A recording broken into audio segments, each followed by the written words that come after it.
आत्ताच कॅबिनेटची बैठक झाली आणि कॅबिनेटच्या बैठकीमध्ये मुख्यमंत्री आणि दोन्ही उपमुख्यमंत्र्यांनी राज्यातील शेतकऱ्यांना जास्तीत जास्त मदत शासकीय योजनांच्या माध्यमातून किंवा इतर योजनांच्या माध्यमातून कशी होईल अशी भूमिका घेतलेली आहे। त्यामुळे कुठल्याही शेतकऱ्यांना बिलकुल काळजी करायची गरज नाही आहे। महायुतीचं सरकार भक्कमपणे शेतकऱ्यांच्या पाठीशी आहे। शिवसेनेचे मुख्य नेते आणि उपमुख्यमंत्री आदरणीय एकनाथ शिंदे साहेबांनी धाराशिव जिल्ह्यावर जास्त लक्ष द्यायला सांगितलं आहे, कारण सगळ्यात जास्त नुकसान हे धाराशिव जिल्ह्यातील भूम, परंडा, कळंब ह्या परिसरामध्ये झालेलं आहे। आणि सातत्यानं एकनाथ शिंदे साहेब राज्यातील पूरस्थिती ज्या ज्या ठिकाणी आहे त्या ठिकाणच्या जिल्हाधिकाऱ्यांशी चर्चा करून जी काही वैयक्तिकरित्या मदत होईल शिवसेनेच्या माध्यमातून ती पाठवत आहेत। आजच आमची एक टीम आम्ही धाराशिवला पाठवतोय, जेणेकरून या 3-4 जिल्ह्यांमध्ये 3-4 तालुक्यांमध्ये जे मोठ्या प्रमाणात नुकसान झालं आहे त्या नुकसानग्रस्त शेतकऱ्यांची भेट घेऊन त्यांना जास्तीत जास्त कशी मदत पोहोचवता येईल याची व्यवस्था आम्ही करतोय। राज्य सरकारच्या माध्यमातून प्रत्येक शेतकऱ्याला 10,000 रुपये आणि त्याचबरोबर अन्नधान्याचं साहित्य देण्याची सुद्धा राज्य शासनाची भूमिका ती सुद्धा आम्ही धाराशिव जिल्ह्यातील जवळजवळ 500 शेतकऱ्यांना 10,000 रुपये प्रति शेतकरी हे दिलेले आहेत। अजूनही तातडीची मदत म्हणून आम्ही ही मदत करतो आणि अजूनही जी काही मदत केंद्र आणि राज्य शासनाच्या माध्यमातून करता येईल ती सगळी मदत आम्ही करणार आहोत। आणि आमचं हेच म्हणणं आहे पालकमंत्री ह्या नात्यानं की शेतकऱ्यांना बिलकुल काळजी करायची गरज नाही आहे। पूर्ण सरकार तुमच्या पाठीशी आहे आणि त्याचबरोबर एकनाथ शिंदे साहेब फार तातडीनं सगळ्या ज्या ज्या लोकांना गरज आहे त्या लोकांना सगळी मदत करतायत।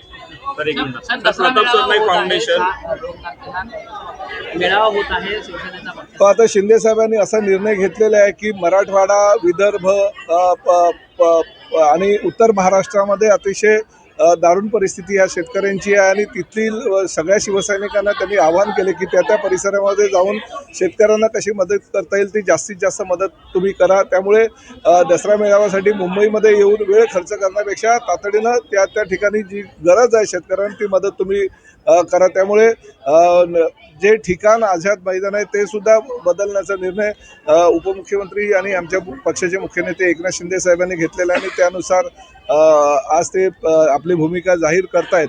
परंतु शेवटी आमच्या दृष्टिकोनातून जे हिंदुत्वाचे विचार आहे, धर्मवीर आनंद दिघे साहेबांचे, शिवसेना प्रमुख आदरणीय बाळासाहेब ठाकरेंचे विचार आहे ते एकनाथ शिंदे साहेबांच्या मुखातून ऐकण्यासाठी सगळे आमचे शिवसैनिक आतुर झालेले असतात आणि त्यामुळे दसरा मेळावा हा होणारच। फक्त आझाद मैदानाच्या ऐवजी अन्य ठिकाणी छोटेखानी कार्यक्रम का होईना पण आम्ही तो मेळावा करणार। परंतु आमचे हिंदुत्वाचे प्रखर विचार जे आहेत ते प्रखर विचार आम्ही ऐकण्यासाठी सगळेजण त्या ठिकाणी जाणार आहोत। सर, टीजर वॉर एकंदरीत या दसरा मेळाव्यात नाही बघा, टीजर वॉर ज्यांना करायचं त्यांना करू द्या। त्यांनी टीजर वॉर हिंदुत्वाचे विचारच सोडलेले आहेत।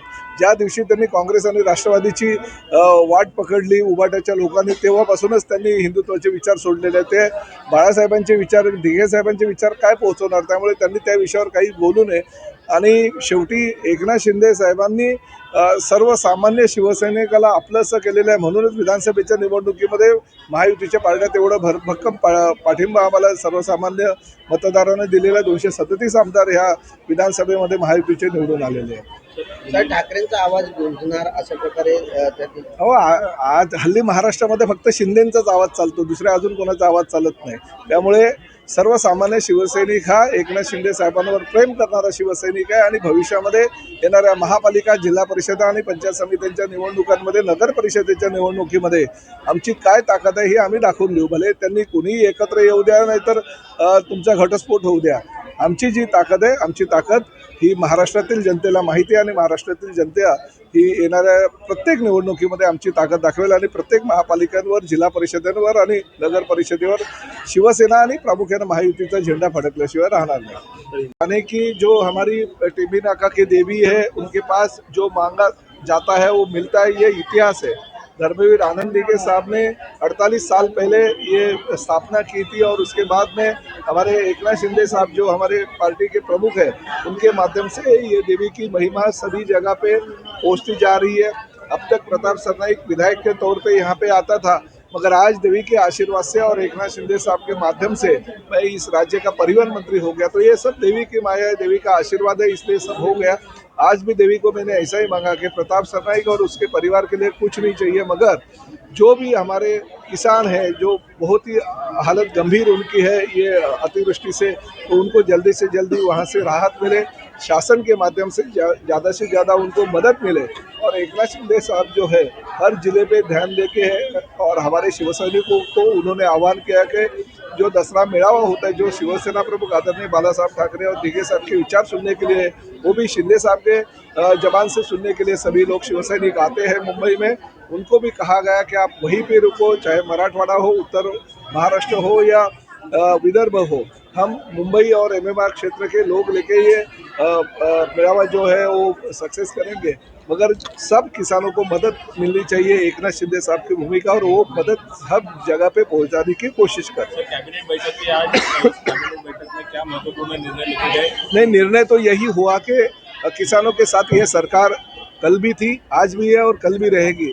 तो किसानों के सभी लोगों ने डरने की कोई ज़रूरत नहीं है। सभी किसानों ने ये सोचना चाहिए कि सरकार उनके साथ में रहेगी और जितनी ज़्यादा से ज़्यादा मदद हो सके वो सरकार के माध्यम से हम किसानों तक पहुंचाएंगे। Thank you so much sir. Dharmaveer Anand Dighe साहेबांच्या माध्यमातून टेंभी नाक्यावर या देवीची स्थापना करण्यात आलेली आहे आणि 48 वर्ष झालेली आहे। धर्मवीर दिघे साहेबांच्या नंतर एकनाथ शिंदे साहेबांनी अजूनही मोठ्या प्रमाणात हा उत्सव साजरा केलेला आहे आणि आनंदाची गोष्ट आहे की आम्ही गेल्या अनेक वर्षापासून ह्या टेंभी नाक्यावर दर्शनासाठी येतोय। किंबहुना ह्या देवीचा जो मुकुट दिसतोय त्या मुकुटाच्या वेळेस आमच्या ह्या टेंभी नाका परिसरातील सगळे काही व्यापाऱ्यांनी एकत्रितपणे दिघे साहेबांना सांगितलं होतं की आमच्या माध्यमातून आम्हाला तो मुकुट बसवायचा आणि त्यामध्ये प्रताप सरनाईकचं पण योगदान थोडंफार आहे, कारण त्या मुकुटासाठी आम्ही ज्यावेळेस ते सोनं वगैरे जमा केलं होतं त्यावेळे आम्ही सुद्धा सगळ्यांनी मिळून त्यामध्ये योगदान दिलं होतं। त्यामुळे ह्या देवीचा आशीर्वाद सातत्यानं प्रताप सरनाईक आणि त्यांच्या परिवारावर आहेच। आणि दुसरं तर काय, आजपर्यंत मी आमदार म्हणून ह्या ठिकाणी दर्शनाला येत होते, देवीला काही मागितलं नव्हतं, परंतु देवीला न मागता एकनाथ शिंदे साहेबांनी मला ह्या राज्याचं सर्वोच्च पद जे आहे परिवहन मंत्री आहे ते दिलेलं आहे। त्यामुळे न मागता देवीनं प्रताप सरनाईकला एवढं काही भरपूर शिंदे साहेबांच्या माध्यमातून दिलेलं आहे। त्यामुळे आता मागण्यासारखं काहीच नाही आहे, स्वतःसाठी किंवा स्वतःच्या कुटुंबियासाठी काही मागायचं नाही, फक्त या राज्यातील गोरगरीब शेतकऱ्यांना लवकर ह्या संकटातून बाहेर काढ एवढंच मागणं देवीला केलेलं आहे। सर, कॅबिनेट काय नेमके ठोस निर्णय या कॅबिनेटमध्ये? हे निर्णय अतिशय चांगले घेतलेले आहेत। तेच मी पहिल्यापासून तुम्हाला सांगतोय की शेतकऱ्यांनी काळजी करायची किंवा घाबरायची गरज नाही। पूर परिस्थितीशी सामना शेतकरी करतायत आणि शिवसैनिक सुद्धा त्यांच्या जोडीला खांद्याला खांदा लावून मेहनत करतोय। शिंदे साहेबांनी सर्व आमच्या पक्षाच्या कार्यकर्त्यांना आणि समस्त शिवसैनिकांना पदाधिकाऱ्यांना सूचना केलेली आहे की तुम्ही मुंबईमध्ये दसरा मेळाव्याला येण्याच्या ऐवजी ते आता म्हणजे विदर्भ असू द्या, मराठवाडा असू द्या किंवा उत्तर महाराष्ट्र असू द्या, त्या ठिकाणी तुम्ही थांबा, शेतकऱ्यांना जेवढी होईल तेवढी मदत करा। एकनाथ शिंदे साहेबांच्या माध्यमातून जे खाद्यपदार्थ आहे किंवा अन्नधान्य आहे किंवा इतर जे साहित्य आहे ते गृहोपयोगी वस्तू आहेत त्या वस्तू देण्याची मोहीम आमच्या शिवसैनिकांनी प्रत्येक जिल्ह्यामध्ये ठेवली आहे आणि एकनाथ शिंदे साहेब सर्वतोपरी सहकार्य सर्व शेतकऱ्यांना करतात। सर, शॉर्टमध्ये हिंदीमध्ये